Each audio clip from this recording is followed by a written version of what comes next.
Look, I am making all things new. Look, I am making all things new.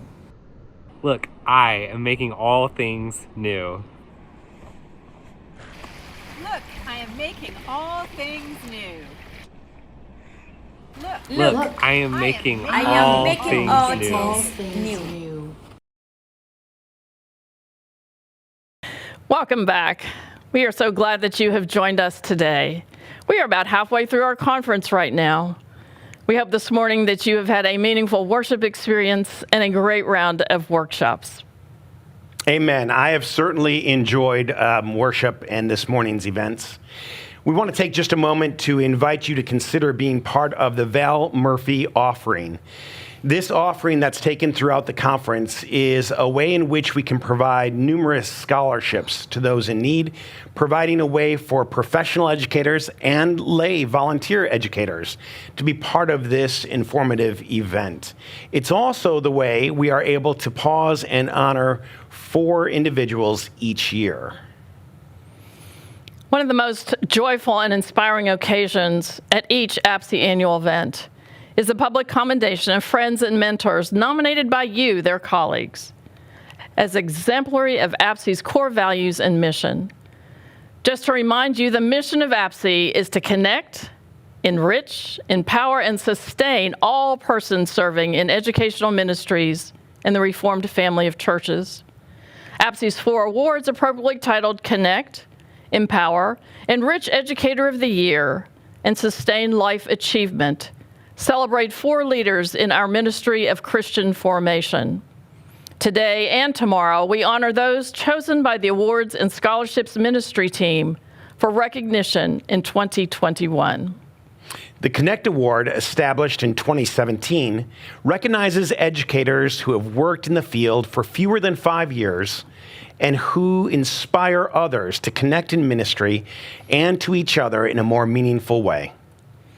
The recipient of the 2021 Connect Award is the Reverend J. Myung Lee. He's pastor of the Presbyterian Parish of Lawrence County, Indiana. The parish is First Presbyterian Church, Bedford, and Mitchell Presbyterian Church in Mitchell. His nominator may note that Reverend Lee did not grow up a Christian, but his encounter with Christ transformed him, and he has followed God's call ever since. Let's hear more about Jay and his ministry. I've been a member of APCE for more than 35 years, and I believe that Jay embodies all of APCE's values. And I'm thrilled that APCE has recognized the Reverend Jay Lee with its Connect Award. Jay is compassionate, inspiring, and funny. If I had to describe Jay in 3 words, it would be brilliant, brilliant, brilliant. I've been continually impressed by your openness to new ideas, to new people, and to difference. We've watched Jay become a bridge-building pastor and have been shaped by his presence and care among us. I was blessed to travel with Reverend Lee on 2 seminary travel courses. On these trips, Reverend Lee took great care to connect with his fellow travelers. He often ran ahead and came back to report to us what was coming up. I just want to say congratulations to you on this award, and I just want to share a moment that I remember distinctly sharing with you. It was the moment when we were on the train. You were standing in the doorway of this, what I would call a high-speed train, and you were just taking in the wind. And then you even began to record what we were passing by so quickly. And then you stepped back in and you looked at me and you said, now that's the grace of God. And I won't forget that moment. Throughout the semesters that you were the teaching assistant, I was continuously inspired by your generosity with regard to your time, your spirit, and your presence. Always fully and enthusiastically engaged in the moment. Congratulations on your award, because you have blessed me at McCormick. You've blessed our organization, and I know that you continue to bless your congregation and everyone that you meet and interact with, because it's just natural to you. Jay, it's a well-deserved award, and may God bless you as you continue to teach and serve the church. Congratulations again. Congratulations, Jay. Thank you, Reverend Lee. We look forward to when we can celebrate with you, Hannah, and Samuel in person. In the meantime, congratulations on this well-deserved award. Thank you for being the beautiful soul that you are. And may you, your family, and your work continue to be blessed beyond all manner of measure. It is our joy and my honor to present to you, the Reverend Jay Lee, the APCE Connect Award. Congratulations again and blessings. Wow. APCE Connect Award. I've never expected to receive such honor. This award is a great honor to me, and I'm truly honored. Well, this is big if I ever deserve this award, I think that's because those people around me, they made me a good pastor. Supposedly I am a good one. So I like to thank everyone around me, and especially my home church, Knox Presbyterian Church in Naperville, Illinois, and also my seminary, McCormick Theological Seminary. You know, in the Last Supper, Jesus, after the supper, after the meal, Jesus washed the feet of the disciples and said, "Hey guys, I'm just showing you the example. I'm your teacher, but I'm doing this so that you can follow me." I think McCormick was really great in that way. So the teachers or the professors at McCormick, they all have the great knowledge. So because they taught me well, so I love Hebrew, I love Greek, I love history, I love theology. But not just the knowledges, but those professors showed me the examples how a good pastor should be like. And also the McCormick Theological Seminary, because of all the great staff members, it's a real loving community. And also I saw how a loving community, aka a church, should be. I saw it from McCormick. So I really like to thank McCormick Theological Seminary and all the professors there, and also my home church, again, Knox Presbyterian Church. And thank you. May God bless you and keep you safe and healthy from all the viruses, not only the COVID, but every and any virus in this year of 2021. Thank you. Blessings, Jay. Congratulations, Jay. God bless you. Congratulations. Yes, congratulations. Take care, you guys.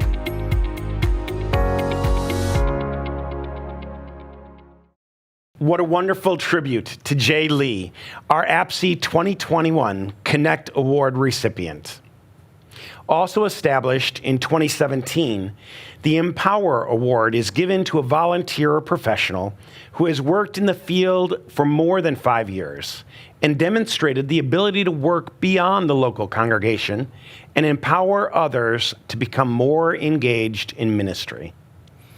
Our 2021 Empower Award recipient, Heidi Everhart, is a certified educator in the Moravian Church and serves as the Director of Children's Ministry at Friedberg Moravian Church in Winston-Salem, North Carolina.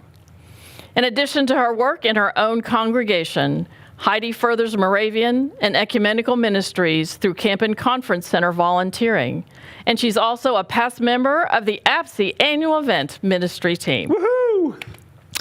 This video tells us more about Heidi and how others experience empowerment through her efforts.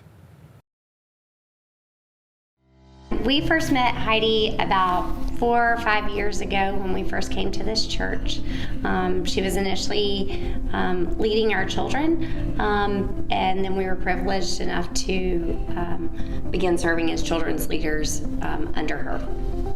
And I've known Miss Heidi since I was little, going to children's church when she was leading it, and she has inspired me to do so many things involving my life with Christ.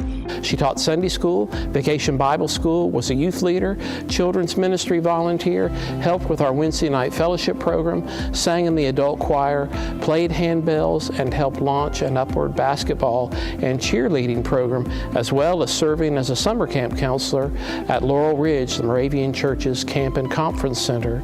She is a wonderful person to work with, and we have enjoyed working with her for over the past several years. In 2012, to help better serve the families of Friedberg and the community around us, we decided to add a full-time staff position, Director of Children's Ministries.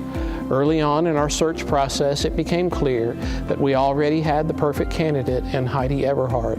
I am so glad that APCE has given her this award. There's no one more deserving than she is. She is always there, loving the children, and you can see that the ministry has grown under her leadership. Heidi has built a solid team of children's ministry volunteers around her, and they do amazing work with and for the children and families of our congregation and the community at large. She really has worked with each of the leaders to find our strengths and our talents so that we can best serve the children, and I think it's one of her biggest gifts. We've also worked with Heidi at Laurel Ridge summer camp and through groups there, and she, as dean at that camp, has really been able to tap into our assets and our abilities and really empower us to use those in ways to serve the community and the church and the camp with all the kids while we're there as well. You, my friend, have always been willing to do anything, and I mean anything, in your power to help me. And for this, I'm grateful. I thank Heidi for her empowering spirit and congratulate her on a job well done. Thank you, APCE, and thank you, Heidi, for all the work that you do here and the ministry that you do at our congregation. Heidi, I look forward to working with you for many years to come. I love you, sister. And again, congratulations. We are indeed very proud to see Heidi receive this award, and she is most deserving of it. God bless you, Heidi. It's my great honor to present Heidi the Empower Award from the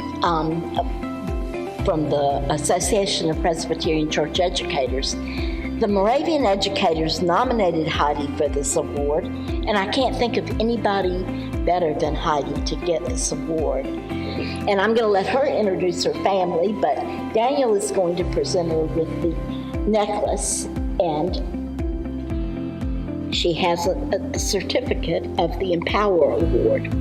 So,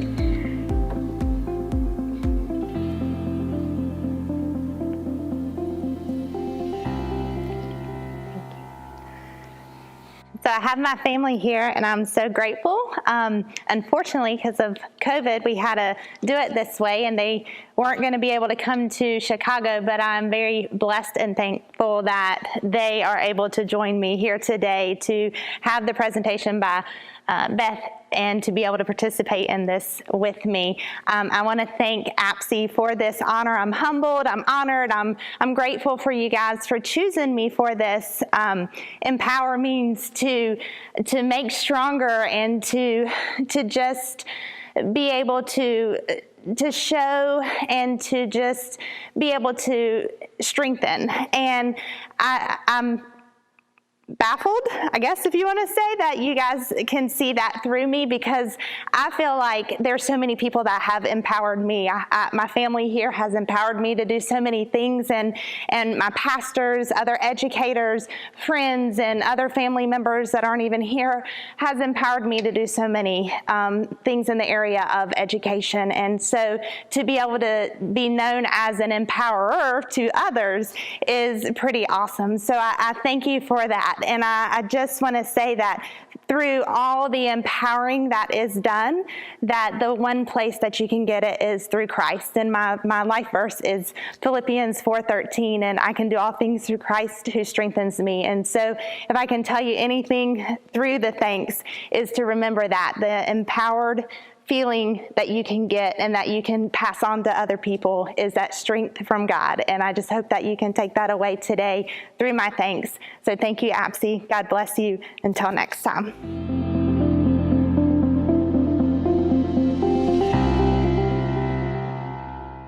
APCE is honored to recognize the 2021 Empower Award recipient, Heidi Everhart, a friend of mine and a wonderful member of the Moravian community. Congratulations, Heidi.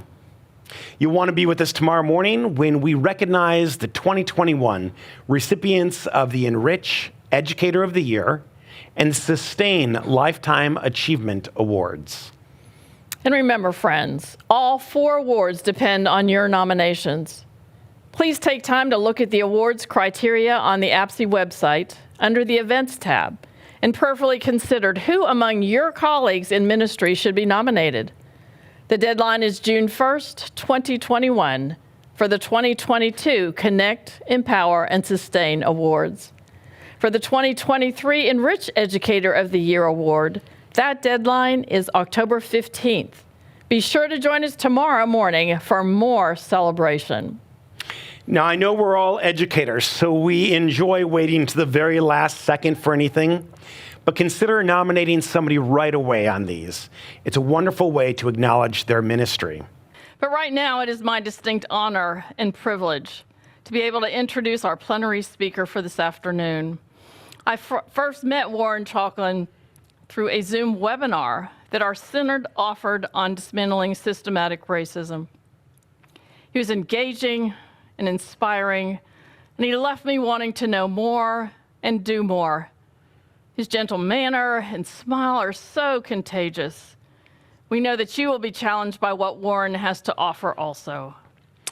We want to remind you that Warren has given us access to a workbook that he created, which you'll find in the drop-downs and the handouts on our landing page. Warren, we are excited to hear from you. Oh, I am so thankful to be here. I am so grateful. This is going to be such a wonderful experience for everybody. I just woke up this morning and I thought of Anne's face and I thought of Tom's face and I thought to myself, if this group that we're going to be interacting with is even a fraction of the energy that they have, I think we're going to have a good time together. So thank you so much for having me here. It's wonderful. My name is Warren, and I come from you. I come into this session with a lot of humility and a lot of love and a lot of compassion, but also a lot of fun. My spirit is one that's playful, that's energetic, and so I hope to share that a little bit with you throughout this session today. The session is entitled "How to Lead Through the Strength of Diversity," and one of the things that I've tried to do is bring folks into the learning. And one of the ways we're going to do that is actually through a poll software. And so before we even begin, kindly take a look at the chat. There should be a link in there. If you happen to have a device on you, you're welcome to open up your camera and scan the code on your screen. This will allow you to engage with us on your device. It's a more inclusive way of us bringing folks in. You will be able to interact with us. You will also be able to see the slides and to see some of the videos that we're going to show a little bit later. You're also more than welcome to open up a new browser on your laptop device and go to AHA Slides /APCE. I'm going to give folks a little bit of time. We're going to have a fun quiz in a little bit, and I'm actually excited to see how we do. We're going to have a little fun diversity quiz to kick us off. I see we have 186 folks who are coming on, and so I just want to give it a little bit more time to do that. So what we're going to be doing together is walking on a journey around what it means to have diversity as unity rather than diversity as division. And so I hope to learn with you as we go about doing this. So wonderful. I promise to give us more time in a little bit, but I'm going to move on to the next slide and ask you to introduce yourself. Oh, there we go. I had a test. I made sure everything was working before this, but please let me know who you are. Please introduce yourself. If you've just joined us, welcome. Thank you for being here. Kindly open up a browser and go to ahaslides.com /APCE. And that's how you'll be able to introduce yourself today. So I want to say hi to Tassie, to Adam, to Hannah. Oh my goodness, to Bob and Marty. Fantastic. Julia, it's such a pleasure to meet you. Thank you so much. Hey, Erin. Oh my goodness, this is so wonderful. Hey, Will. Oh my goodness. Hey, Miriam. I'm calling in from Dallas, Texas today. So hopefully you're not too far from where I am. This is so wonderful. Oh, this gives me a lot of joy. Hey, Terry and Claire. Hey, Nancy. Oh my goodness, wonderful. Some of these names are actually familiar. I don't know if we have crossed paths before. Oh, excuse me. Let's make sure I get everybody in here. Hi, Terry, Kendall, Gretchen, Amy. It's such a pleasure. And I'm not going to be able to welcome every single person to this call, but I want to make sure I go through each of the pages and at least acknowledge you for this. So hi, Kim and Jamie. Oh, wonderful, wonderful. Now, if you've got the hang of this poll, we're going to have some fun in a little bit. Okay. So we're going to see who has the diversity, some diversity knowledge. So we'll have a bit of fun with it a bit later. But I see over 300 people are joining the poll. And just before we go forward, I'm going to just take a minute to breathe, to allow folks who may be thinking about where do I get the link? It's right at the top of your screen. And we're gonna dive right in a moment. This is so wonderful. I'm so thankful to be here with each of you. And so who am I? My name is Dr. Warren Chalklin. My gender pronouns are him, he. And something about myself is that I am South African, proudly South African. And one of the things you see on your screen is the house that I grew up in. And my family is unique in some way in that we're a mixed race family. My sister is a Black woman.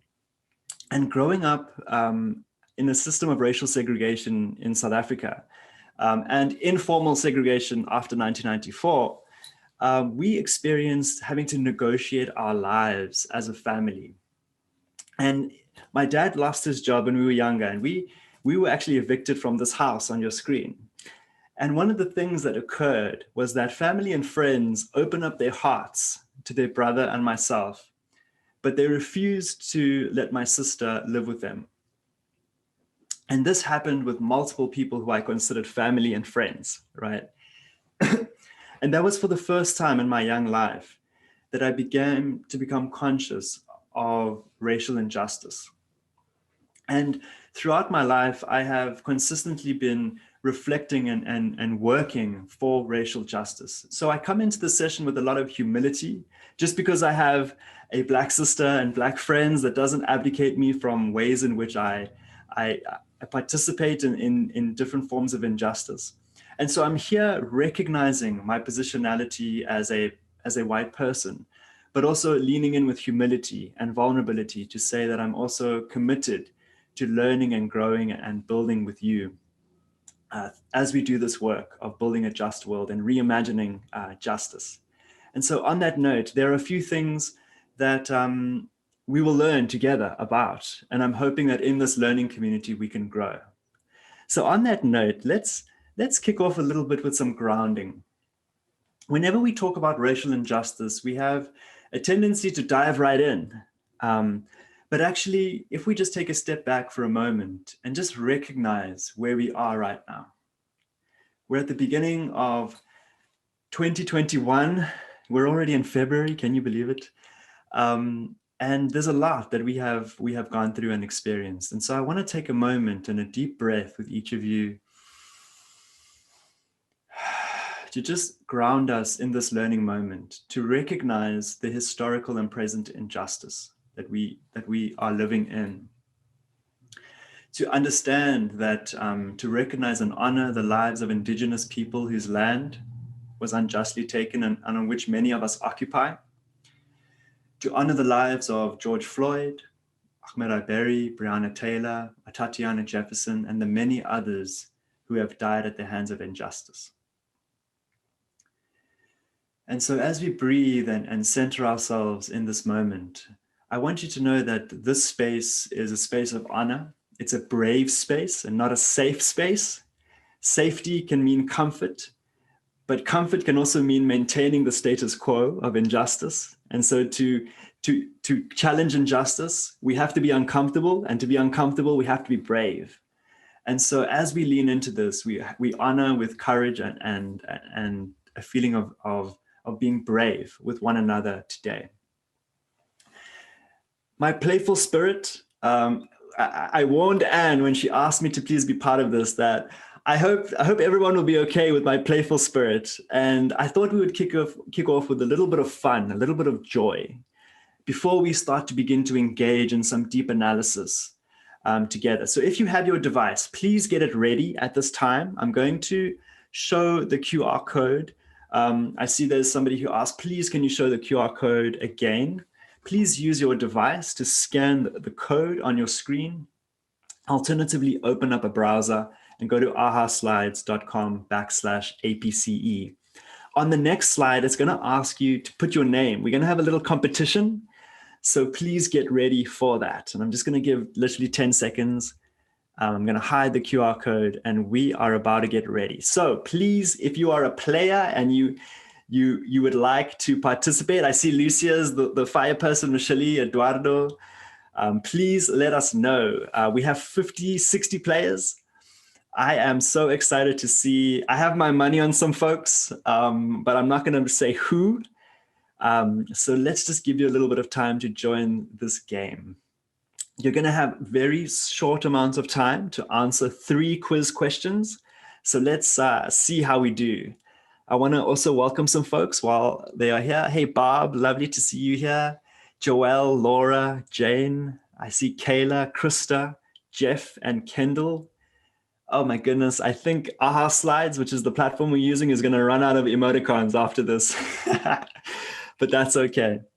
I want to welcome you, Catherine. You have such a beautiful and very appropriate emoticon over there, Catherine Foster. It's an emoticon with a face mask. Who would have known? Eh? Adam, Leslie, Lani, and Bexky. So wonderful to have you here. I'm going to give it literally 30 more seconds. So I see 425 folks so far are joining us. So we'll give it a few more seconds. And I hope your fingers are ready. Okay. All right. Wonderful. So I am going to kick us right into this quiz, everybody. All right. Wonderful. Here we go. Okay. Here's the first question. Oh, let's start the quiz. Okay. I missed the first question. We'll go back to it. Don't worry about that. Inclusion through an equity lens is best described by which word? Inclusion through an equity lens is best described by which word? So you have 40 seconds. Is it welcoming? Is it belonging? Is it inviting? Or is it sharing? If you had to think of the word equity, what do you think best describes equity? Welcoming, belonging, inviting, or sharing? Let's see. This is a word, equity. What do you think? All right, we have 360 responses so far. This is brilliant. 366. Oh my goodness, this is wonderful. You got 2 seconds left. All right, time is up.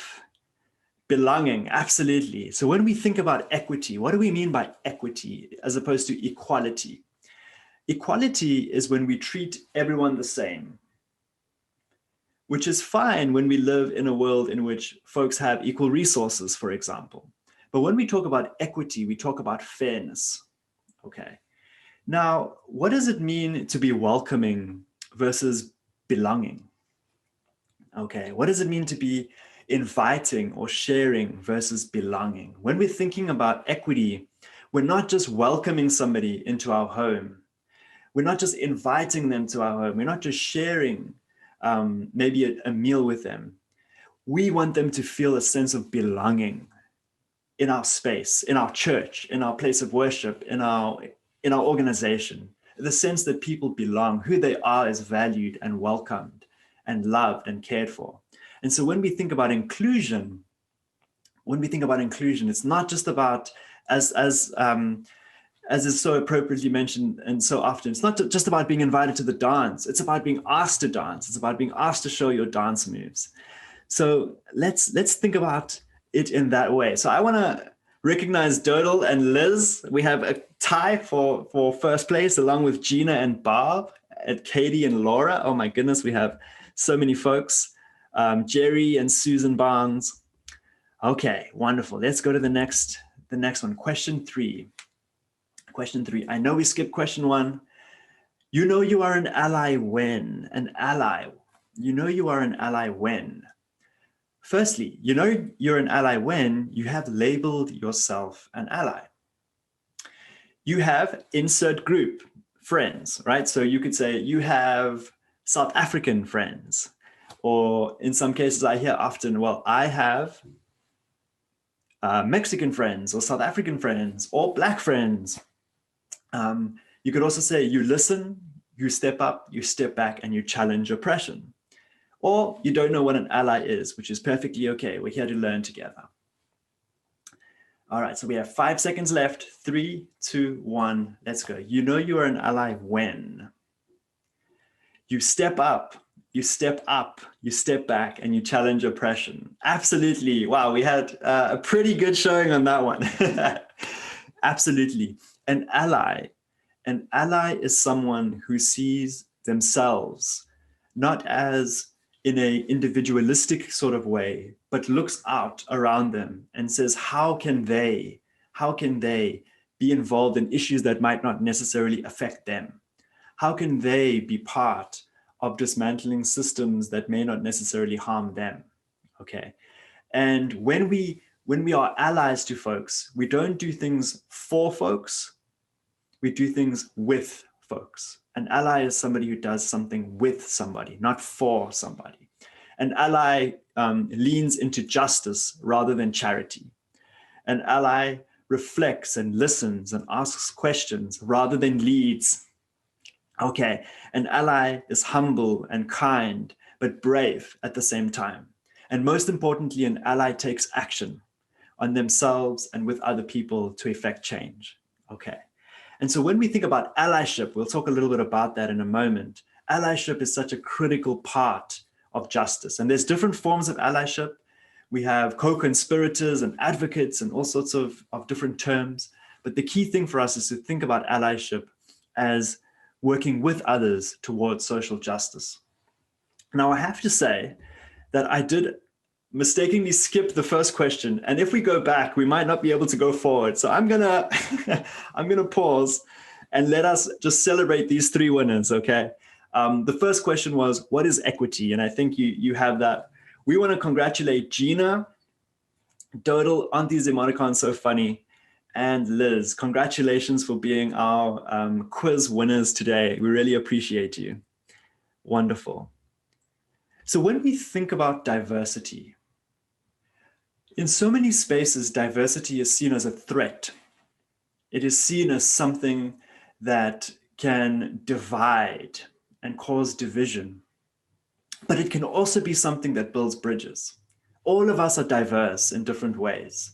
Even twins who grew up in the same house have different ways of seeing, being, and relating in the world, okay? And so when we think about diversity, one way we can think about it is a wall. Diversity is something in which we can define the so-called other, the other person. They are different to me, okay? I am different to them. So in other words, we can define that person, okay? But a bridge on the other hand is, I see they are different to me, but ultimately we are human after all. And how can I build across those differences? How can I lead across those differences to enhance dignity, integrity, and ultimately justice and liberation? How can I be part of building that bridge? And so when we think about diversity, we have to understand that it is very complex. It is very nuanced. And so I don't purport to have the answers, but I do come into the session with a little bit of a bias, and I'll let you know what that bias is. I believe that diversity is an entry point to conversations about social justice. Without this concept of diversity, how can we understand racism? How can we understand sexism? How can we understand religious intolerance if we don't understand the cornerstone of difference, which is ultimately diversity? Okay, and so that is what leading through the strengths of diversity is all about, recognizing our differences and how those differences are used to divide us, but instead of perpetuating those, challenging that for bridging our relationships with other folks. Okay. And so what is the church learning about unity, community, diversity, and division? One of the key things, the key perspectives that I come into the session with, again, another bias. I have to share with you my biases in order for you to understand from the perspective from which I'm coming into the session with. There is no such thing as neutrality. Even the biblical texts are not neutral. They position us in specific ways. And we as human beings are always positioned to think and react to certain moments in history and time. And so with the presence of injustice, there is no such thing as neutrality. And Desmond Tutu says, if you are neutral in situations of injustice, you have chosen the side of the oppressor. If an elephant has its foot on the tail of a mouse and you say that you are neutral, the mouse will not appreciate your neutrality. When there is injustice and we do nothing, we have made a choice. Often folks will say, well, it's not my problem. Well, actually, that's a choice that you have made. You have taken action. When somebody says, I can't take action, well, actually not taking action is taking action. And so in situations of injustice, we have to reflect on the examples of Jesus. We have to reflect on the examples of religious leaders like Buddha and the Prophet Muhammad, peace be upon him, and many other indigenous women and transgender women and men who have alerted us to the fact that this world is unjust, and that's the reality of it. But how can we then lean in and engage with that to transform it, to live that liberatory way of being and doing? Okay. And so that is a key element today, the difference between equality, equity, and liberation. Equality is, oh, I don't see color. I just see people. And my response is, if you can see the color of my jacket, can you not see the color of my skin? It's okay. It's okay to see the beauty of black skin. It's okay to see the beauty of white skin. But as we see the beauty, we also have to look and see the ways in which skin color has been used to oppress other people, all right? So it's always a double-edged sword that we have to be able to lean into.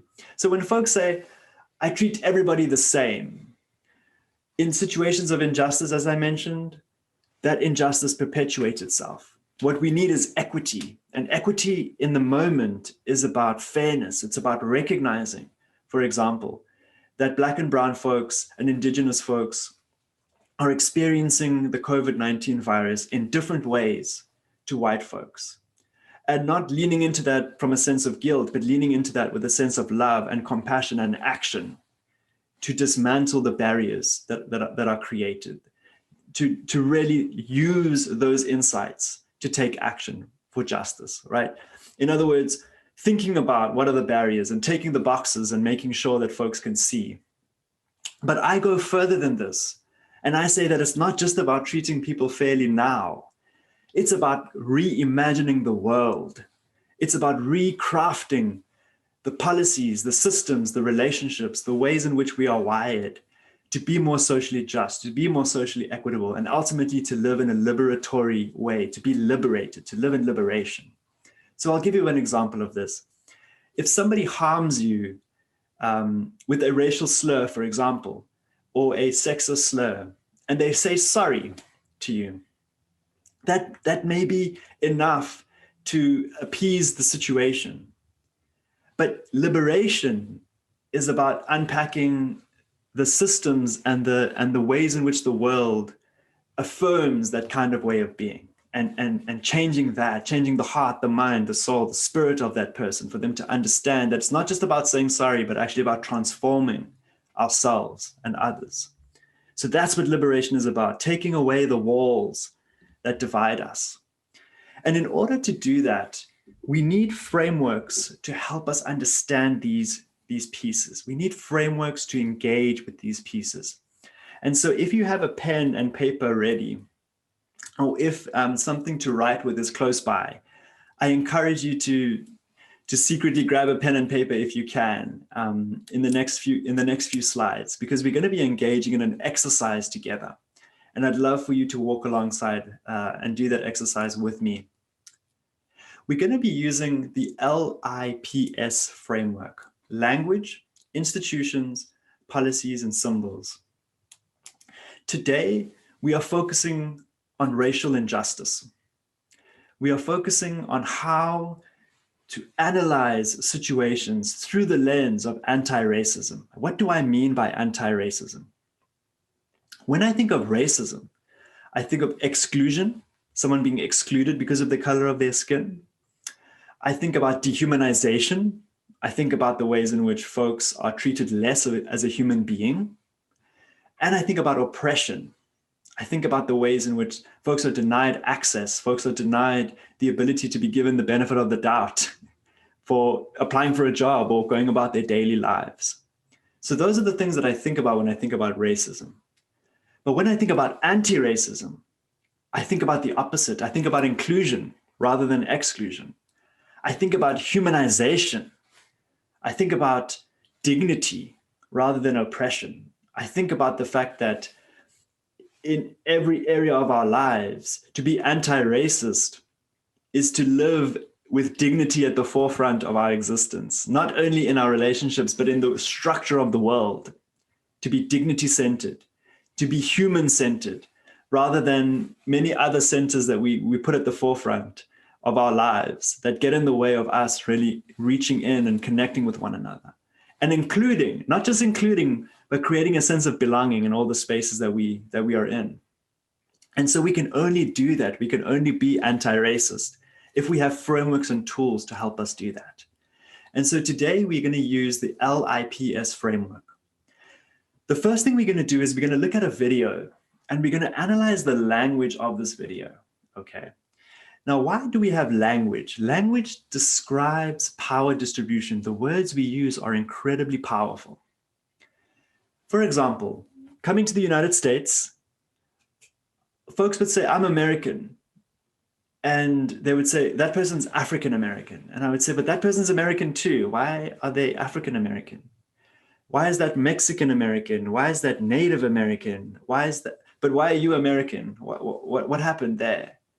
And what I began to realize was that in our language, there's this sense of, well, I'm American because I'm white. And everyone else has to describe or qualify themselves, right? Now, that may not have been the intention. Okay, that may not have been the intention. But as somebody who looks at language very critically, my question is, isn't everybody who's American, American? And why is it that Irish Americans, Italian Americans are not necessarily always referring to themselves in that way? Not to say that they don't, but why isn't that mainstreamed in the way that African American and Indigenous American, for example, is? So language is critical about who belongs and who has to describe themselves in order to belong, okay? The second thing is institutions. Institutions are ways of organizing or disorganizing social patterns of behavior.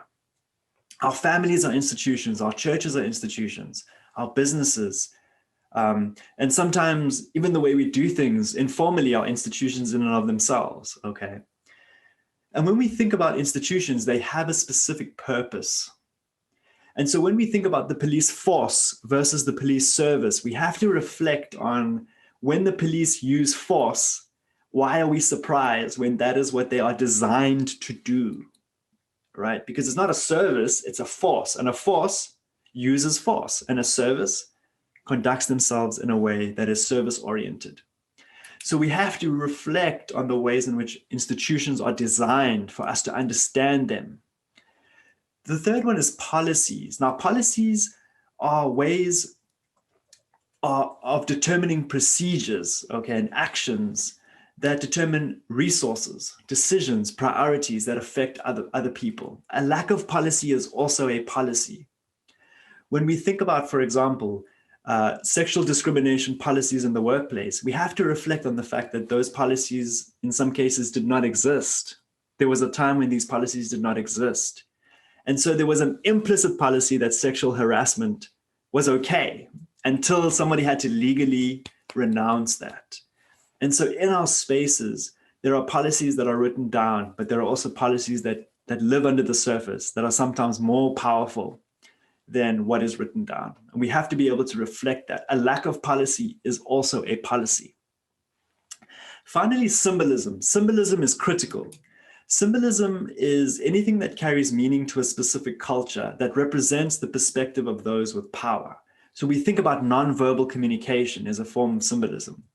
But I want to draw your attention to this idea at the top of our screen about the symbolism of Mount Rushmore. This idea of the founding fathers of the United States, as if the indigenous people of the United States were not there. It's almost like their whole lived experience is erased, and that these white men founded the United States, okay? So when we think through a symbolic lens, and when we think through an anti-racist lens, we critique that. We critique ways of being and doing that erase, dehumanize other people. And in fact, we foreground those who are pushed to the margins. And so in this next slide, what we're going to do together is we're going to do an exercise, and this is where I'd like you to have a pen and paper ready. You're going to watch a video of Amy Cooper. Amy Cooper, I have to say, is not any different to anybody else. We all have Amy Cooper in us. So this is not a way of dehumanizing or in some way castigating Amy Cooper. What the case of Amy Cooper does is it reveals our own selves. What we see in Amy Cooper reflects us as well. And so I want to, with humility and compassion to Amy and everyone else on this call, recognize that we are all intertwined with systems of injustice and racism. All of us. None of us can step away from it. And so we cannot cast somebody out when we ourselves also have elements of this. So you're going to listen to the language that's used in this video, specific phrases. I'm looking for specific phrases that are used and words. I'd like you to reflect on the institutions. Write down some institutions that you see and hear about. Policies. Think about existing and non-existing policies. And ultimately symbols. Think about body language, geographic location. We're going to play the video twice. I'm going to let GNTV know when we can go onto that video. But what you're going to do is you're going to take some notes. And when we come back from the video, I'm going to ask you to use your device to share with us some of the language, the institutions and the policies that you see. And together we're going to unpack and analyze the situation. So on that note, my colleagues in the tech department, please can you assist me here? I really do appreciate them. They've been doing such a fantastic job. So I just want to honor them and thank them. You will be watching this video twice, so please be prepared for that. Please don't come close to me. I'm taking pictures of calling the cops. Please call the cops. Please call the cops. I'm going to tell them there's an African-American man threatening my life. Please tell them whatever you like. Would you please stop? Sir, I'm asking you to stop. Please don't come close to me.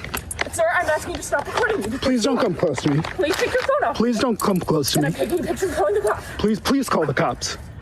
Please call the cops. I'm going to tell them there's an African-American man threatening my life. Please tell them whatever you like. Excuse me?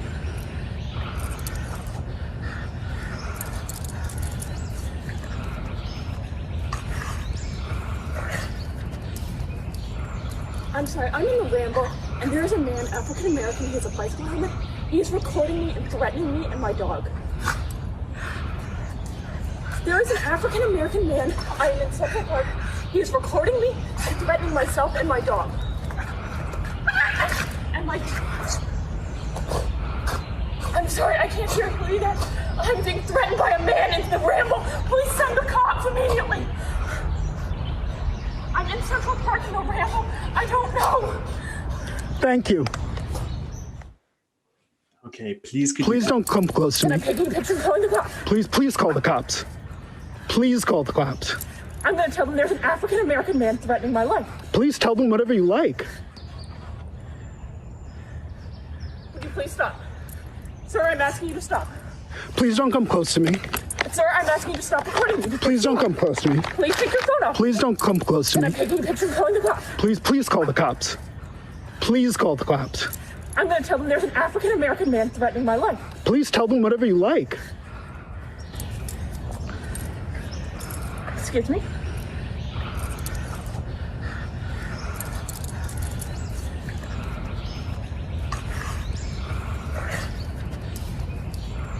I'm sorry, I'm in the ramble, and there is a man, African American, he has a bicycle helmet. He is recording me and threatening me and my dog. There is an African American man, I am in Central Park. He is recording me and threatening myself and my dog. And my... I'm sorry, I can't hear you either. I'm being threatened by a man in the ramble. Please send the cops immediately. I'm in Central Park in the ramble. I don't know. Thank you. Thank you so much for helping us unpack that. So a very important part of context here is that they're in Central Park. Amy Cooper had her dog on a leash, in an area of Central Park where dogs were meant to be on a leash. She had her dog off the leash, and the African-American gentleman asked her to please put her dog on a leash. And that is the context for this.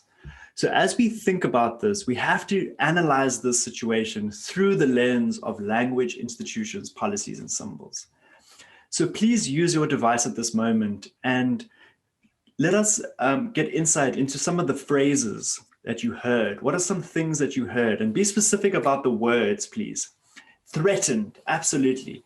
Let's get specific about the words. Threatening my life, African-American man threatening me. Absolutely. And I'm going to do my best to give folks a sense. I'm going to call the cops because there is an African-American man threatening my life. Okay. Now, what we have to think about as we begin to think about this, and I'm going to make sure that folks have an opportunity I want to make sure that folks are able to share as much as they can. What we have to think about, everybody, is the importance of language. Why is language so important? When Amy Cooper uses the phrase, there is an African-American man threatening my life, we have to understand why she specifically chose those words. Why are those words so important? And I'm gonna pull up this one if you don't mind for a moment. Please call the cops. Please tell them whatever you like. Please don't come close to me. Notice how the one person is talking using please, right? This is the camera person. Please don't come close to me. Please call the cops.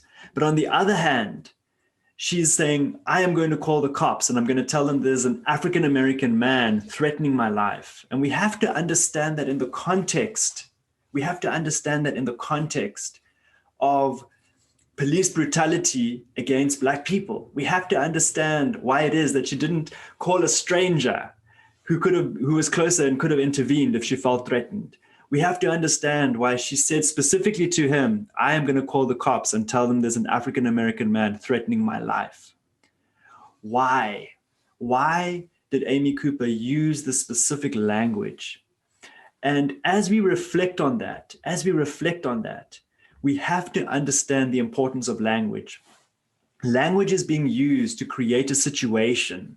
Language is being used to frame a situation. And when we think about injustice, we have to understand framing and how language frames us.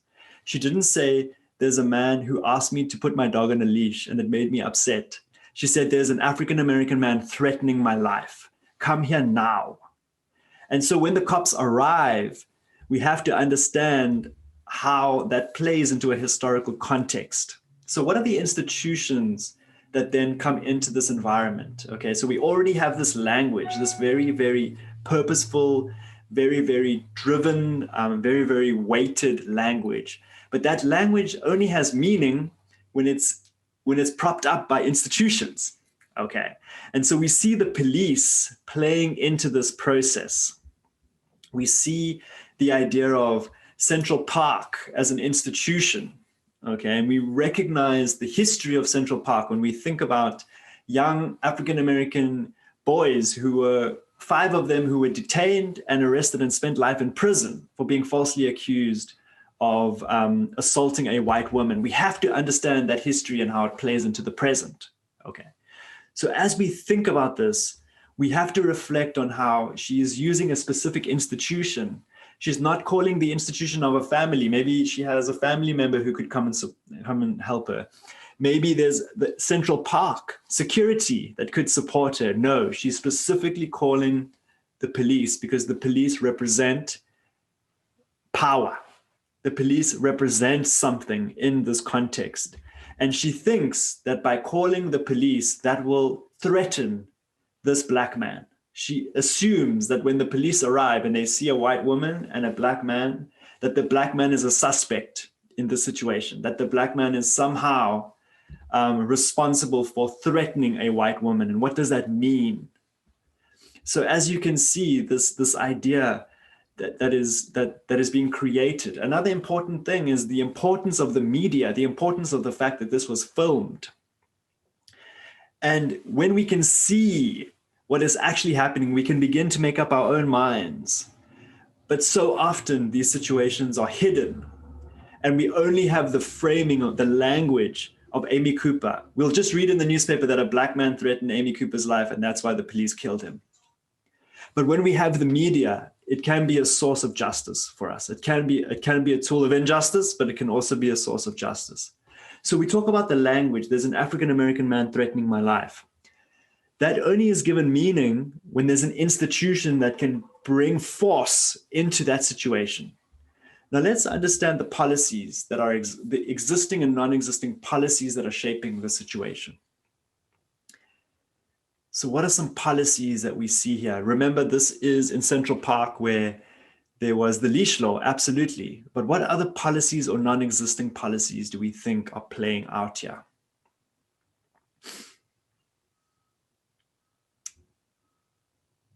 Leashing, no policy. White victimization, leash laws. Leash laws is a big one. Let's think about another. Absolutely. And this is such a critical, that's just such a critical piece.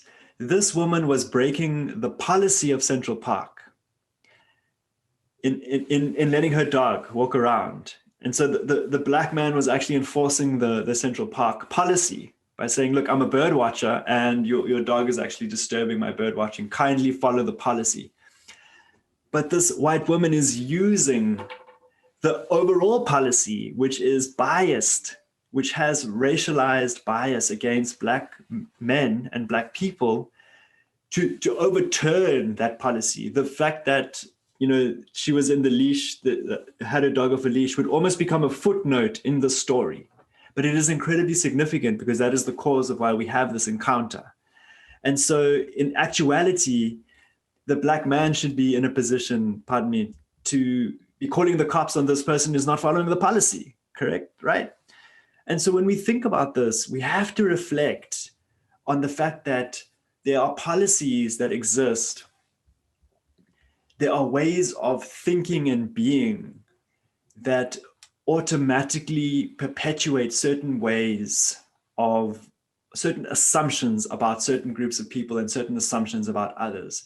There's an underlying policy, for example, that a white person can walk around Central Park, that they somehow belong in Central Park. But there's also an unwritten law or policy that black folks are not welcome or allowed to just roam freely, because if they do, we're going to call the cops on them.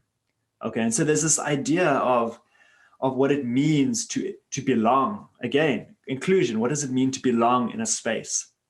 So we think about the language, we think about the institutions, we also reflect on the policies of mass incarceration and the systemic issues, right? The structural issues.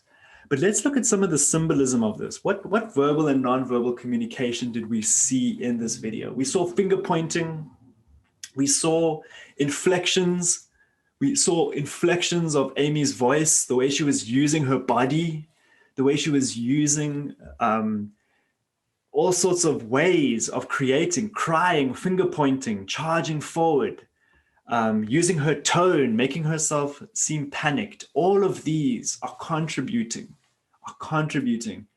to the threatening position of this Black man in this park.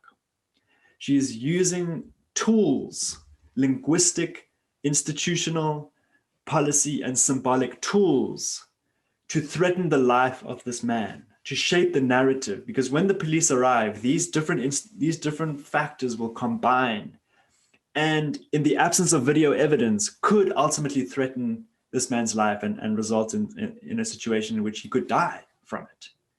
So when we think about all these pieces, when we think about the intimidation, when we think about the ways in which this has played out, this situation, the Amy Cooper situation, is significant because we have a history of these situations occurring.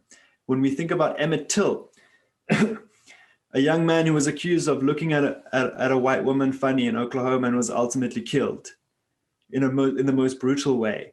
When we have the history of the ways in which Black and brown folks are killed and Native folks are killed, and the way the story is framed, that somehow they were carrying a gun or they looked suspicious or whatever the narrative, the framing is, we have to be able to, as anti-racists, look into that with more than just our eyes and unpack it from the linguistic, the institutional, the policies, and the symbols. We have to also look into our institutions, where we are, and how we can begin to think through those lenses, how we can begin to unpack ourselves, to begin to build equity and justice in what we do and how we do it. And so often folks will say, well, Warren, what can I do? What can I do? I'm sitting, for example, in my church, and I'm looking at the language that we use, and I'm looking at the institution, who's at the table, and I'm looking at the policies that we have, and I'm looking at the ways in which we interact with one another, and I think that there's change that we can make. But I don't know where to start. Where can I start? And my answer to that is, thank you for saying, where should you start? But don't be asking me that. You need to be doing the work. What I can do is provide for you some areas of action. And so when we think about it, personal, interpersonal, institutional, and structural work. So I'll explain the connections between these, and then I'll talk about what this work can look like. Now, again, I say can because ultimately the work is on you. If you're a man, it's on you to do the work of dismantling sexism in yourself and with others. It's not for you to go and ask a woman to educate you. How do I dismantle sexism? They're dealing with sexism, right? As a person, and I'm going to speak in the I, as a white person, I can't go to my sister and say, Melissa, how do I dismantle racism? Tell me, what should I do? When she's dealing with it on a daily basis. Okay, so I have to do the work. But let me step back from that for a moment and talk through what we have on our screens for a second. So the areas that we do this work, firstly, the internal. What work can we do internally on ourselves? What dismantling of the language that we use to describe people can we do in ourselves? And what ways in which we are harming others can we do in our wiring, in the internal? How is our internal shaping our interpersonal interactions with one another? How is it that my biases, my wiring might be shaping the way I see people, my expectations of them? And then how do those interpersonal interactions become normalized within the institutions? How do they become normalized within the rules of institutions? So institutions are spaces that govern the behaviors of interpersons. So for example, at home, I speak in a different way, but when I'm in a professional setting, I have a different institutional persona because those rules of the institution discourage me from just being free and talking however I want. And that's the same thing that occurs with injustice. Now, when rules of one institution overlap with rules of another, so for example, Central Park, the implicit rules that Black folks do not belong in Central Park overlap with the rules of racial bias embedded in police, embedded in other areas of our society. When those institutional rules overlap, we have what we call structural racism, structural oppression, structural segregation. Okay. And so as a church, you may be an institution, but there might be rules within your institution that overlap with the racist rules of other spaces, the sexist rules of other spaces, the, fill in the blank rules of other spaces. And that's what we call structural. So let's step back for a moment and say, when someone said, Warren, what should I do? Well, my first question is, are you working on yourself? Are you in the internal quadrant? But if you're just reading Abraham Kendi's How to Be an Anti-Racist and not doing any work, you're not doing the interpersonal work of building diverse coalitions, building diverse relationships, then just being in the internal quadrant is not enough. We have to begin to reach out and build bridges with the other. But just pointing to somebody growing up, I just would point to somebody who waved a Nazi flag and I said, well, they're racist. I'm not racist. I'm not like them. Therefore, I can't be racist. Actually, just because I'm not like them doesn't mean that I'm not racist, doesn't mean that I don't participate in policies and procedures that could have racially harmful outcomes. And that's in the institution. When we think about the institutions, when we look at who is the leader, who is at the table, who is making the decisions, and who are those decisions affecting, we have to reflect through an anti-racist lens and really look at those and say, wow, the people that we work with are from a certain group, but the people making decisions about them are from another group. Why is the power imbalance so profound? What is it about the institution that is allowing that? Okay. And then finally, looking out into the world and seeing the links between pieces, not just seeing our own, but seeing the links between different forms of inequity and really leaning in and challenging those. And so my answer is always, sustainable change happens at these 4 levels. And anyone who's serious about thinking through and being part of justice has to be working with others through these 4 lenses of equity. And so as we think about diversity, leading through the strength of diversity, leading through equity, we have to be able to have to be able to identify language, institutions, policies, and symbols as a way of seeing, as a way of being able to name things. And once we do that, we can then take action. And the most important thing is that equity is a posture. It's not a destination. These folks that tell me, oh, I'm anti-racist. Oh, I'm an ally. Oh, I'm woke. I'm woke. My question is, okay, fine. What you label yourself is irrelevant. Show me the work that you've been doing. Show me the relationships that you've been building. Show me the costs. Justice. If you're not experiencing costs, then you're not working for justice. Justice is about the costs. And so it's a posture. It's about looking into the world, seeking, being vulnerable, taking those risks, building those relationships. And so as we think about that, I want to invite you to continue your learning. You will have the workbook, which I'm going to show in a moment, but I also offer a variety of resources free of charge. You can join the email list where you'll get monthly resources to engage, practical resources, how to have conversations with folks, how to begin to think about terms like microaggression through an anti-racist lens. How do we begin to think about root cause analyses? How can we see situations and dig deeper into them and think about them through a socially just way? And so I invite you to join this email list. It's completely voluntary, and I will definitely open up opportunities for that in the future. And most importantly, I want to really make a point of how to maximize the workbook that you have received. Both Tom and Anne and the APCE has just been so profoundly embracing in the work that is being done.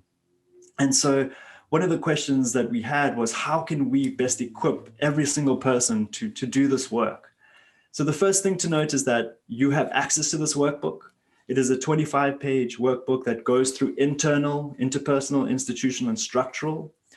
I would recommend printing it, but also having a digital copy of it. There's a lot of activities in which you can write in. It is a workbook, which means that it tries to really help you think through and how to engage. And most importantly, I would say that the most effective way to work through this workbook is to work through it with a community, with your family, with your friends, maybe in pairs. Individualized work can only go so far, so I highly encourage you to do that. And last but not least, I want to open up the opportunity in the space for us to engage in a community. So please submit some questions. This is the time where we can engage. Ask me questions. What are you thinking? And I will do my best to answer it. I do have a producer with me who's going to read the questions to me, and I'm going to do my best to answer them. It's probably best that I unshare my screen, and then I'm going to enter into gallery mode so we can see one another. So at this moment, I'm going to stop sharing and enter into gallery mode so that everyone can see me. And if GNTV, if the folks, they can just make sure that folks can see me, if that's okay. Thank you. So we've got some questions coming in. I'm just going to take a deep breath and a sip of water, and then we'll go right in. Okay, so one moment.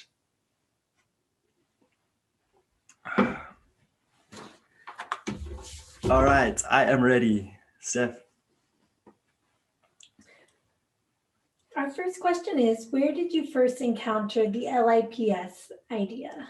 Where did I first encounter the LIPS idea? I first encountered the LIPS idea in my PhD studies. It was a way of explaining inequity in education. So I worked with teachers. And one of the things the teachers said was, I want to be a more equitable teacher, but I don't know where to start. So the first thing I did was sit and observe the classroom. And one of the things I realized was that the teachers would refer to other teachers as girls. Oh, those girls. And are you talking about the students? No, I'm actually talking about my colleagues. So that language was there. And I said, oh, that's very interesting. And then we reflected on the institutional policies and the symbols and how the students were being framed. And that helped us really navigate our theory of change. It navigated the ways in which we could do things. Because once you change words, you can begin to change behaviors. I'll give you another example of that. An organization called Community Chest of the Western Cape in South Africa. That is an 80-year organization that was begun by missionaries. And one of the key pieces of language that they had, they brought together community members and donors. And one of the things that they did was they analyzed their language. And some of the language they had, for example, was referring to people as beneficiaries. They used words like beneficiaries. They used words like poverty. They used words like donors. And what they did was reanalyze that through a lens of social justice. And something the community members said was, by the way, we are not beneficiaries. You assume we are beneficiaries. Actually, we are partners. Our time, we live on the street. Our time to come in and volunteer is more important than a donor who's giving away their surplus money. So please allow us into that decision-making process in the same way, because actually it's life and death, the situations that the decisions we're making. So that language was critical. So they changed the way that they organize their institutions, their policies, and their symbols based on their language. So I hope that helps. It's like one of those things where, oh, I read it in 2005, but that's how we've been using it since then. Our next question is, how to begin a dialogue with others who don't recognize bias, especially their own? How do we begin a conversation with someone who does not recognize their bias? Okay, such an important question. The first thing to understand is that there are really three, in terms of racial equity, there are really three, I'm going to use buckets, if you will. It's not a great word, but three buckets. The first one is the apathetic racist. Okay. Now, everyone is racist, right? I'm just kind of throwing that term out there. And okay, that can be very controversial to say, but just bear with me for a moment. Just walk with me on this. Okay. We have a status quo of racism.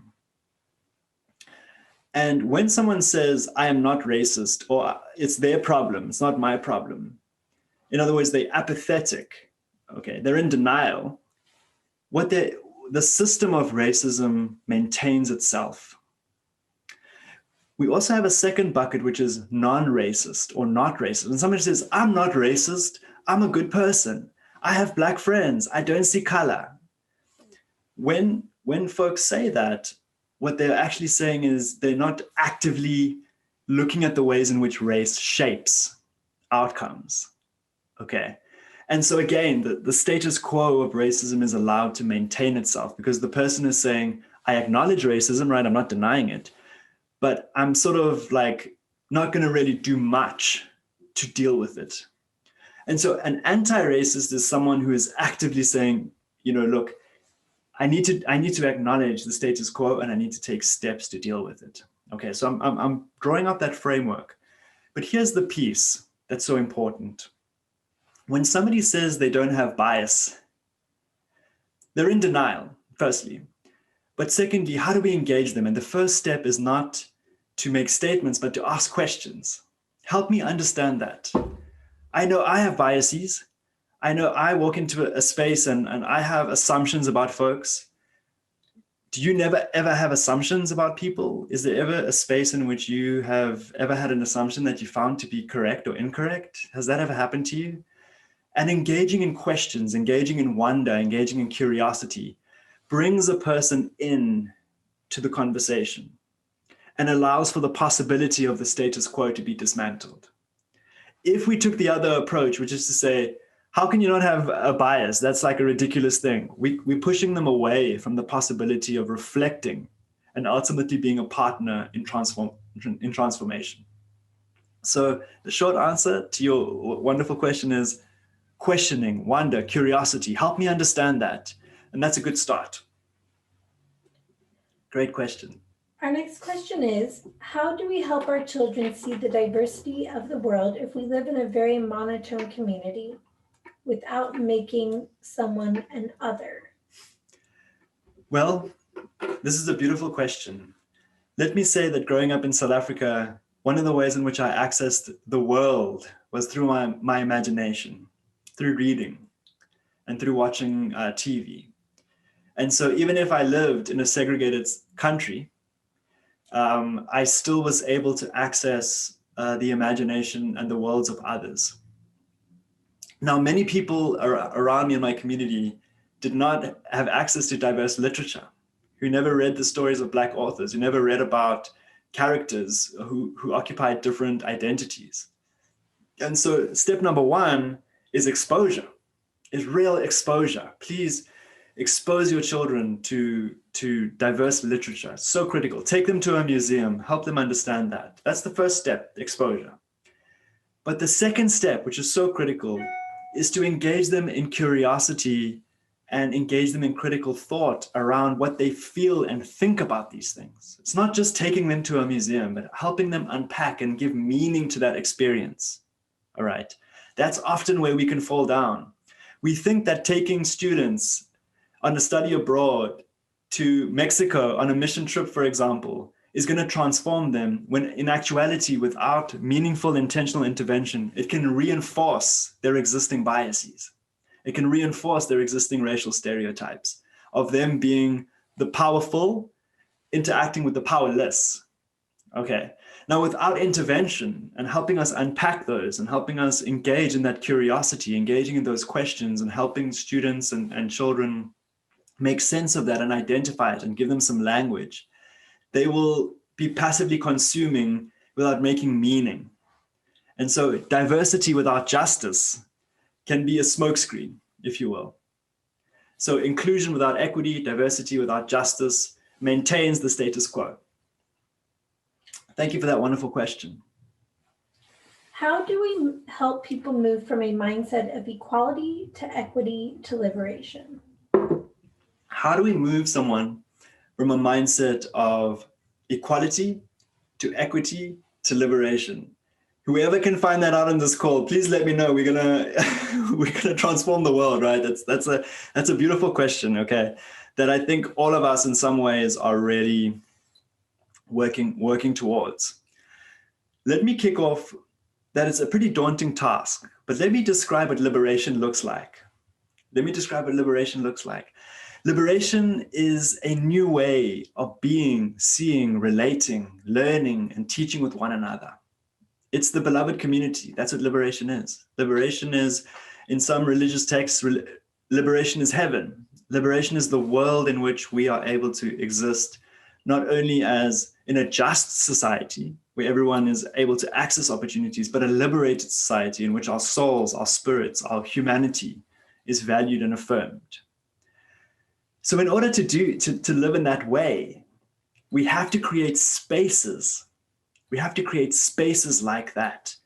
That it's not only about fighting injustice and doing the important and great work of dismantling statues and taking down flags and changing names. Those are critical things. We also have to do the work of reimagining and building the world that we want.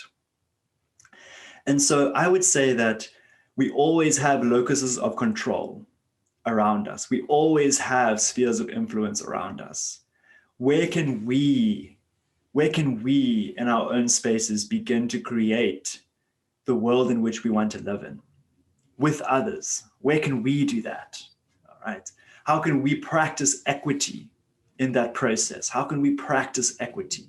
How can we think about the ways in which we spend our money, we spend our time, we spend our resources, we spend our spiritual, emotional, and physical energy? And if we can do that in an equitable way, we can experience joy, we can experience community, we can experience relationships with others.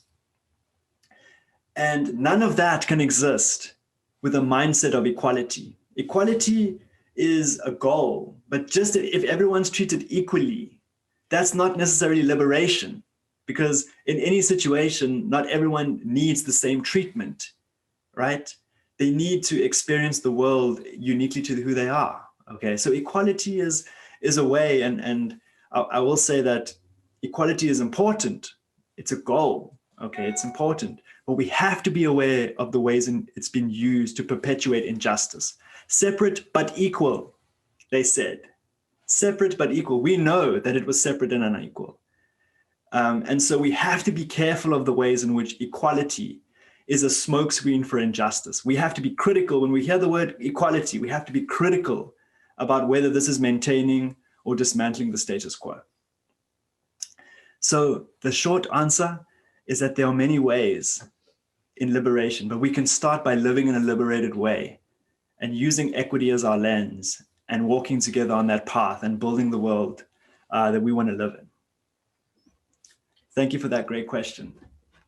Our next question is, how can we really dig deep in this work without asking for help from those who have been most affected by my racism, genderism, and other isms? How to move beyond reading books and attending webinars? That is a great question. I have been reflecting on this question as well. So I will say that it is, how do we shift into the next sphere of work? And what role do people play that are harmed by oppression play in that role? So firstly, I want to just acknowledge the fact that you're attending webinars, that you are learning, that you are doing this work. That is great. That is great. And I think the fact that you're thinking about your next steps is so critical. One of the things I would say is that there are members of communities that are harmed. For example, there are Black members of the community who are professionals who are paid to do this work with groups. There are women who are paid to do gender work, for example, with men. And so there are people who say, when we expect someone to do the emotional labor for free, that's where the problems begin to arise. When we're asking the Black person to give us the Black perspective, or we're putting the burden disproportionately on someone, that's really where issues begin to arise. But there are professionals who have made it their life's work of carrying that burden to help us advance that work. So that's an institutional way. So I would encourage you to explore different consultants and folks in this area who can help you do that, okay, as an organization. But one of the key things that you mentioned is interpersonally, how do we build those kind of relationships? And I would say that, honestly, some of the best things we can do is not travel too far, not try and do, not go travel across the ends of the earth, but to make it a mission to begin to build bridges and relationships with folks who, one, share this passion and build community with them, but two, look outside and begin to honestly and intentionally begin to build relationships with folks who are different to ourselves. And if we can begin to do that, that transformation will begin to occur. And so ultimately it's a small step-by-step process, but we all have to engage in that work in some way or the other. Our next question is, do you think an inclusive group at a church can cover all issues that are barriers to liberation? Or do you think separate groups are better? An example, one group to focus on anti-racism, another to focus on LGBTQIA+ issues, etc. Yes. So the question is, should we do this work as a collective, with a capital C, or is there space for individual groups? I will say this, that this is a question of principle with an LE, and principles with an ALS. What do I mean by principles with ALS? Principles with an ALS is a focus on anti-racism, a focus on gender, a focus on LGBTQ+, a focus on ableism. But principles, LES, are the guiding strands that connect all those pieces together. And I would argue that you need both principles, ALS, and LES to be effective. And one of the key LES principles is navigating the tensions that exist when these identities intersect. We cannot have no person is a single issue identity, as Audre Lorde famously asserted. No issue is a single issue because no person lives a single issue life.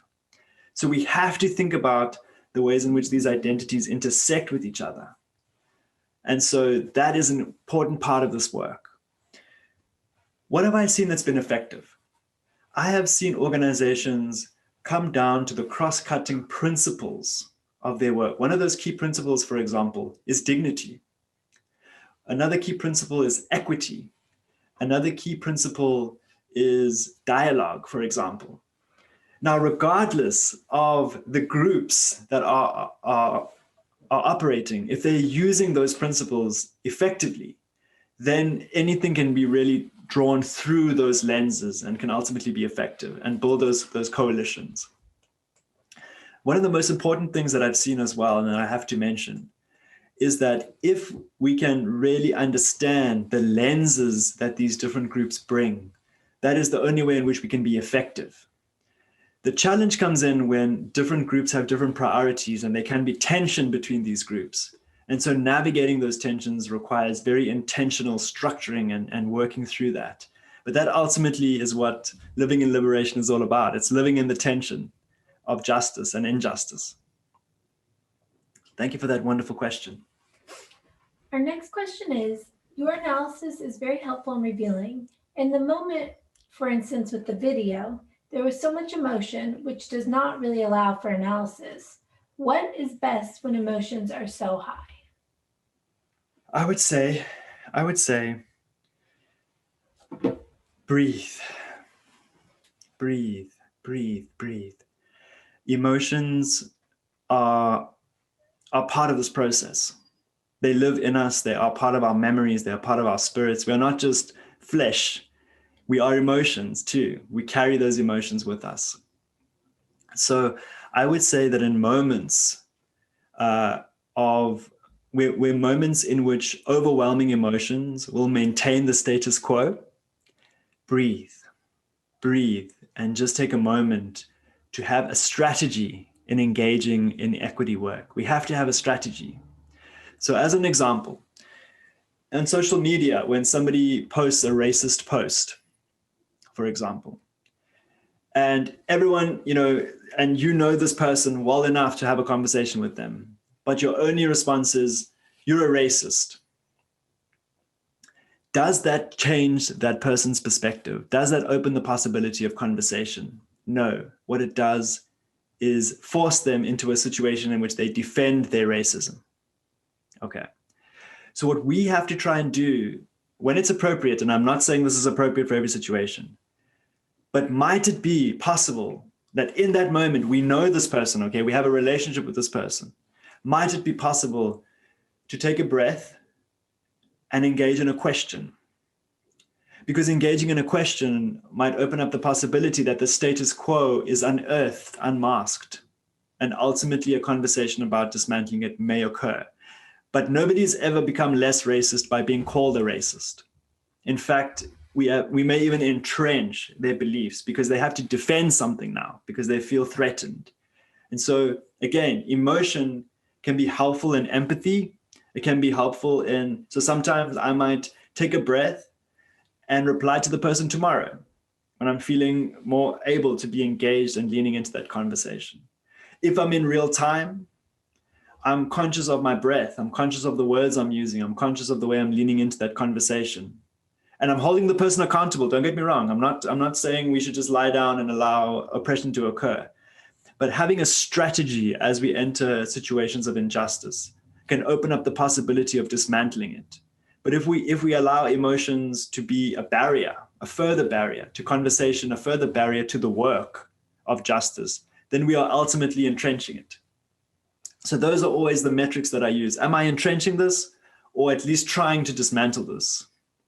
And if I'm not dismantling it, then I'm entrenching it. Wonderful question. I hope I'm making sense. Excuse me, I should drink some water. It's very hot where I am. Go for it. Next question. How can we respond or react the right way to a racial accident? Or how can we move to make a safe space for all? Could you please repeat the second part of that? When someone says a racial what? How can we respond or react the right way to a racial accident? Or how can we move to make it a safe space for all? How can we respond when somebody says something racist? And how can we make it a safe space? Okay, so I'm gonna kick off by saying that when we respond to racism, there are different techniques that we can use. And sometimes the situation is about confrontation. But often that's the only tool that folks have in their toolbox. They often have two tools. One is confrontation, the other one is shame. And shame, I'm going to talk in the I right now. I believe that shame is a tool of whiteness. Okay, shame, when we shame somebody, we are not allowing them to engage in really unpacking and deconstructing why. We are not allowing them. And part of the reason why racism is so uncomfortable for myself is because I've been taught to feel shame in conversations about race. And what does that do? When I feel shame, I don't engage. And when I don't engage, I'm not able to identify. And when I'm not able to identify, I'm unable to be an active participant in the process of dismantling it. So shame is actually a tool that is used to actually perpetuate the status quo. So there are some other strategies. The first one, and I'm going to introduce the work of Dr. David Campt, C-A-M-P-T. In the workbook, there is a link to his work. He introduces a framework called the Reflect, Ask, Connect, and Expand model, RACE, where you reflect on yourself, you ask a question that shifts a person from beliefs to experiences, you share a story that connects in some way to the story that they have shared. You then expand with another story that begins to unearth the tensions that they have raised. So when somebody says, all lives matter, not just Black lives matter, for example. Oh, tell me more about that. What do you mean by that? Question. Oh, well, I mean that if we say Black Lives Matter, then we totally disregarding the fact that white lives matter. And okay, so tell me more about that. Well, in my family, we treat everybody equally. And I don't understand why we have to treat Black folks better or more. Why do their lives matter and my life don't? Story, okay? Now I share a story. Wow, in my family too, my mom really treated us equally, even though, sometimes we needed to be treated differently, but she really treated us equally. And it seems like fairness is a really important thing to you, this idea of fairness. So I've connected. Now I need to expand. But I'm just curious to hear your perspective because, there is unfairness. Fairness is really important to you, but there's a lot of unfairness as it relates to race. And I'm just curious about how you grapple with the fact that the system is unfair to Black folks. And so when we say Black Lives Matter, we're saying we're emphasizing the fairness, but how do you bring those tensions together of being fair by saying white lives matter, in a situation that's inherently unfair? So I'm expanding it by raising those tensions for the person. And then we have a conversation, we engage, right? So that's one model. The other model is the microaggression intervention model, where you spotlight, educate, disarm, and seek support. So to spotlight is to pause somebody. Okay, I want to look at the meanings underneath your words. When somebody says, for example, oh, Gobani, you're so articulate. I just think you are so articulate. You speak English so well. What they're saying is that underneath the surface, they're saying that, oh, you as a Black person, I didn't expect you to speak English so well. Okay, so there's harm that lives under the surface. To spotlight is to ask clarifying questions. So what did you mean by that? And to unearth the stereotypes. To disarm, so spotlight, disarm, is to directly confront the injustice, directly say, that is actually very harmful. To educate is to provide different language. Well, when you said articulate, what you actually meant was the way in which I did my presentation. So can we talk about my presentation rather than your value judgment on the way that I speak? And then finally, seek support, allowing folks who are harmed to ultimately seek support from others to heal from that harm. Now, I will say that we have a few minutes left, so I'm going to take one more question, and then I'm going to hand it over to our lovely hosts, Tom and Anne. So please, Stephanie, if you wouldn't mind giving us one more question. When we are doing outreach to our local communities, how do we present ourselves as an equitable church where they can find belonging without coming off as performative? I love this question. How do we do outreach as a church in an equitable way that doesn't make us come across as performative? There's a few words in there that I want to unpack before I jump into this. The first question is outreach. What is outreach? And the second piece is, what is performative? To perform is exactly what it describes. So I'll give you an example of this. In Dallas, there's a beautiful book called Fire in the Heart, which talks about white racial activists. And it does a case study of a church in South Dallas that would give food to people who are homeless through a fence.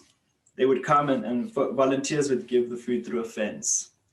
And the executive director who came into this organization tore down the fence and gave the folks vouchers in which they could go in, and it was like a store. They could choose what they wanted and they could trade these coupons to get the food. And the majority of her volunteers left the organization. She was on her own after that. And their reason for that was that they said, I'm not doing God's work. I'm not doing God's work because I am not feeding them. I'm not physically giving them the food. They have the choice. If they ask me for beans, I feel that I'm doing God's work by running up and getting beans and handing it to them through the fence. So what this tells us is that there is a power dynamic between this church and the community that many people feel is spiritually justified. And in fact, they left to volunteered in other spaces where that relationship, that power relationship, is maintained, right? This idea of charity rather than justice.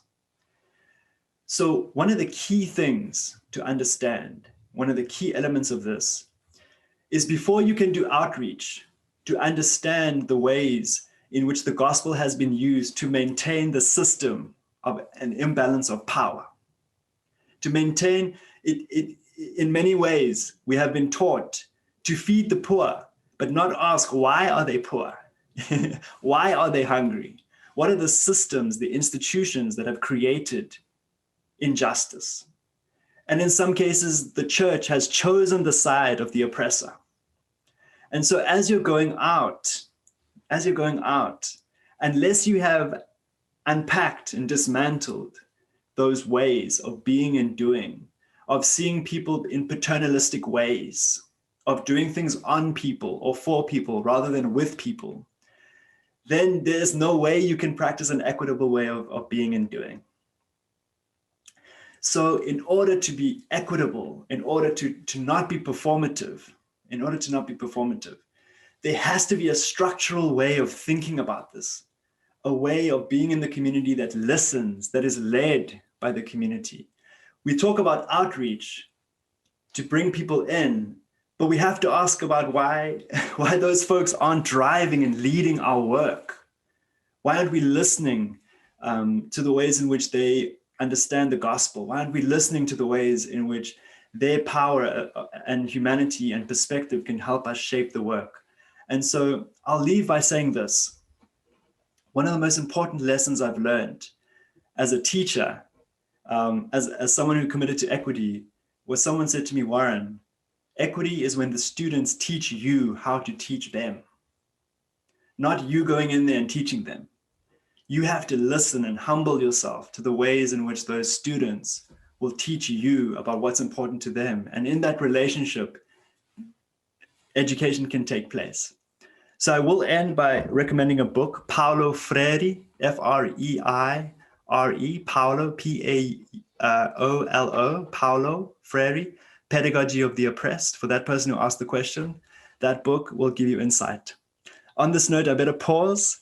I don't want to take more of your time. I just want to engage and send love and compassion to you. And over to you, Tom and Anne.